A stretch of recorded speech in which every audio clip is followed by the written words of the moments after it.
Hello दोस्तों, स्वागत है आपका भौतिक विज्ञान ब्रांच ऑफ साइंस के यूट्यूब चैनल पर। आज इस वीडियो में जैसा कि आप देख पा रहे हैं, प्रत्यावर्ती धारा जनित यानी एसी जनरेटर से जो ईएमएफ यानी विद्युत वाहक बल और वोल्टेज भी कह सकते हैं जिसको, वो और प्रत्यावर्ती धारा के लिए सूत्र व्युत्पन्न करेंगे हम। तो आइए देखते हैं। हमारे पास एक मैग्नेटिक फील्ड है, एक आयताकार लूप यहां रखा हुआ है, यानी एक रेक्टेंगुलर लूप इस मैग्नेटिक फील्ड में यानी चुंबकीय क्षेत्र में रखा हुआ है।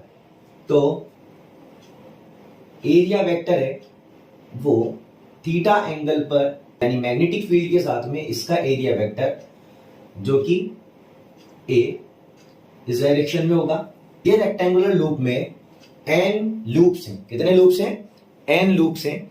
इस रेक्टेंगुलर कॉइल के अंदर एन लूप्स प्रेजेंट है, यानी एन का meaning capital N, number of loops हो जाएंगे हमारे पास कैपिटल एन। तो यहां पर नंबर ऑफ लूप्स जो है, नंबर ऑफ लूप्स वो है कैपिटल एन। तो जब ये रेक्टेंगुलर कॉइल इस मैग्नेटिक फील्ड में ओमेगा एंगुलर वेलोसिटी से रोटेट करती है, तब इसके अंदर प्रोड्यूस्ड मैग्नेटिक फ्लक्स की वैल्यू क्या होती है? तो वो फ्लक्स की वैल्यू क्या होगी? देन प्रोड्यूस्ड मैग्नेटिक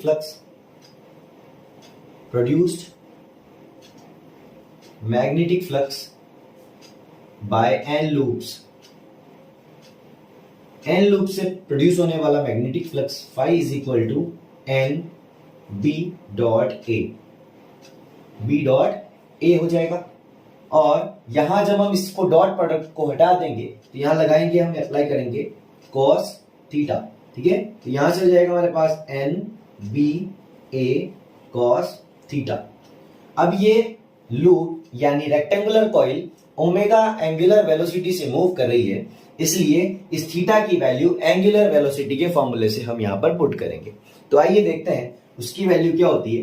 तो यहां पर होता है हमारे पास omega is equal to theta upon T, angular displacement upon time, यानी rate of change in angular displacement is equal to the angular velocity. तो यहां थीटा की वैल्यू जो हो जाएगी हमारे पास, वो हो जाएगी ओमेगा टी। ठीक है, ओमेगा टी यहां पर पुट कर देंगे तो फाई इज इक्वल टू आ जाएगा हमारे पास N B A cos omega T. ये इक्वेशन नंबर हमारे पास 1 हो जाएगा फ्लक्स की वैल्यू। अब हमें क्या क्या चाहिए? पहले फ्लक्स क्यों निकाला? क्योंकि देखो कि कोई भी कॉइल अगर किसी मैग्नेटिक फील्ड में एंगुलर वेलोसिटी ओमेगा से रोटेट होती है, घूमती है, तो वहां पर उसके अंदर, यानी यहां पर क्या हो रहा है, मैग्नेटिक फील्ड और रेक्टेंगुलर कॉइल के बीच में रिलेटिव मोशन हो रहा है। और वो रिलेटिव मोशन से क्या होता है? रिलेटिव मोशन से इलेक्ट्रोमैग्नेटिक इंडक्शन होता है, यानी विद्युत चुंबकीय प्रेरण कहते हैं जिसको हिंदी में। विद्युत चुंबकीय प्रेरण उत्पन्न होता है जिससे उसके अंदर प्रेरित विद्युत वाहक बल और प्रेरित धारा उत्पन्न होती है। वो कारण क्या है? फ्लक्स में वृद्धि और फ्लक्स में कमी के कारण होती है। ठीक है, तो फ्लक्स में वृद्धि और फ्लक्स में कमी कब होगी? जब इस रेक्टेंगुलर कॉइल और मैग्नेटिक फील्ड के बीच में रिलेटिव मोशन होगा, यानी सापेक्ष गति होगी। तब सापेक्ष गति होने के कारण इसके अंदर चुंबकीय फ्लक्स उत्पन्न होगा, यानी ये चुंबकीय क्षेत्र रेखाएं इस तक पहुंचेगी और वो चुंबकीय क्षेत्र रेखाएं क्या करेगी? इसके अंदर ईएमएफ और प्रोड्यूस इलेक्ट्रिक करंट यानी इंड्यूस्ड इलेक्ट्रिक करंट इसके अंदर प्रोड्यूस करेगी। तो यहां पर जो इलेक्ट्रिक करंट है और ईएमएफ है उसकी वैल्यू फाइंड करनी है। तो उस ईएमएफ के बारे में फैराडे और लेंज का लॉ हमें बताता है कि the produced EMF is equal to the negative value of rate of change in magnetic flux, यानी किसी भी कुंडली में उत्पन्न प्रेरित विद्युत बल का मान चुंबकीय फ्लक्स में परिवर्तन की दर के ऋणात्मक मान के इक्वल होता है, बराबर होता है। तो आइए उसको ही यहां पर अप्लाई करेंगे और लिखेंगे produced EMF bye Faraday's law. इसके बारे में क्या कहते हैं?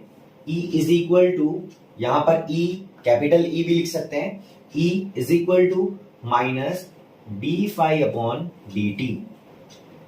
D phi upon d t, यहां पर हो जाएगा इक्वेशन नंबर 2। और यहां से फाई की वैल्यू हमने निकाली थी जो कि इसमें प्रोड्यूस थी, वो फाई यहां पर पुट कर देंगे बाय इक्वेशन 1। तो यहां पर हमारे पास मिल जाएगा, लेट्स सी क्या मिलता है, E इज इक्वल टू, यहां पर हो जाएगा हमारे पास minus D by D T N B A cos omega T. N B A constant है जो कि बाहर निकालेंगे हम, तो minus N B A D by D T cos omega T. Cos omega T का जो डिफरेंशिएशन होगा यानी अवकलन होगा वो आप सभी जानते हैं, माइनस एन बी ए, यहां पर हो जाएगा हमारे पास कॉस ओमेगा टी का, साइन का होता है हमारे पास डिफरेंशिएशन कॉस, कॉस का क्या होगा माइनस साइन, ठीक है। तो यहां पर minus sign omega T multiply omega, यानी थीटा के साथ में जो मल्टीप्लाई है उसको भी यहां पर मल्टीप्लाई करके लिखते हैं, साइन के एक्स वाला फॉर्मूला लगाते हैं, कॉस के एक्स वाला फॉर्मूला लगाते हैं, ठीक है। तो यहां पर E इज इक्वल टू हमारे पास क्या हो जाएगा, ये ओमेगा बाहर निकालेंगे, माइनस माइनस प्लस हो जाएगा, तो N B A omega multiply sine omega T. ये जो हमने लिखा है एन बी ए ओमेगा, इसको हम बोलेंगे ई नॉट और sine omega T. N B A omega is equal to E के होगा, सॉरी ई नॉट के हो जाएगा, यानी यहां पर N constant, B constant, A constant, omega angular velocity B constant होगी इसकी। तो यहां पर इसको हमने एक एक्स्ट्रा कांस्टेंट मान लिया जिसको हम बोलते हैं ई not.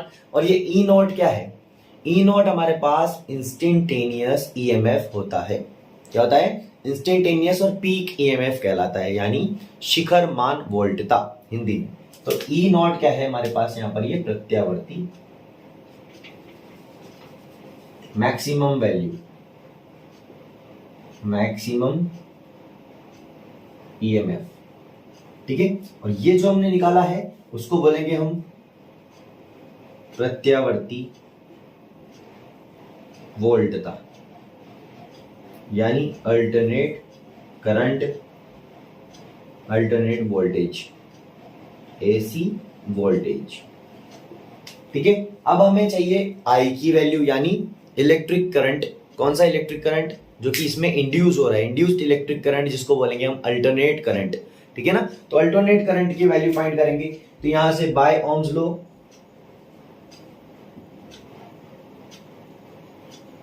We have V is equal to I R, और यहां पर V is equal to I R हो जाएगा, ठीक है। और यहां पर लिखेंगे हम I is equal to V upon R, सही बात है।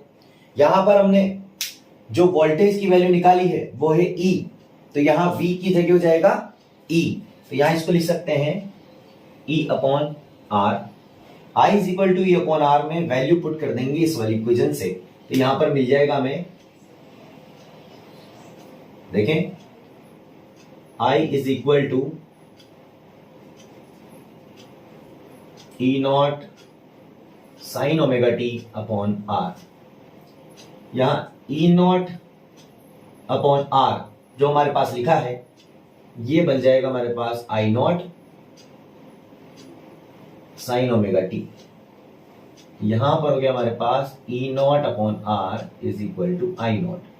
यह होगा हमारे पास मैक्सिमम करंट,